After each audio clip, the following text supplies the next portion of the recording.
Hello foodies, ఇలా సింపుల్గా sandwich చేసి పెట్టండి. ఇంట్లో ఉన్న దాంట్లోనే శాండ్విచ్ మేకర్ కూడా అవసరం లేదు. ఇప్పుడు చూడండి, చిన్నగా బౌల్ తీసేసుకొని అందులోకి క్యాబేజు, క్యాప్సికమ్, క్యారెట్ చిన్నగా కట్ చేసి వేసుకోండి. ఇప్పుడు అందులోని మైనీస్ 1 టేబుల్ స్పూను, చిన్న టేబుల్ స్పూను సాస్, టమాటో సాస్ను వేసి బాగా మిక్స్ చేయండి. మొత్తం అంతా పీసెస్కి పట్టే విధంగా దాన్ని మొత్తం వెజిటబుల్స్ని మిక్స్ చేసుకోండి. ఇప్పుడు బ్రెడ్ తీసేసుకునేసి దాన్ని బాగా 2 పీసెస్ని మొత్తం 4 సైడ్స్ నీట్గా కట్ చేసేసుకోండి.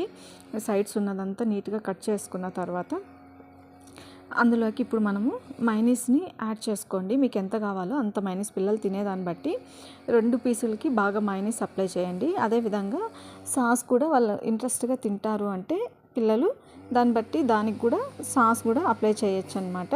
ఈ విధంగా అప్లై చేసిన తర్వాత ఇప్పుడు చూడండి, మనం పక్కన మిక్స్ చేసి పెట్టుకున్న మిక్స్డ్ వెజిటబుల్ అంతా దీనికి బాగా పట్టించుకునేసి అప్లై చేసుకొని ఇంకా ఈ విధంగా కట్ చేసుకొని సర్వ్ చేసుకోవడమే.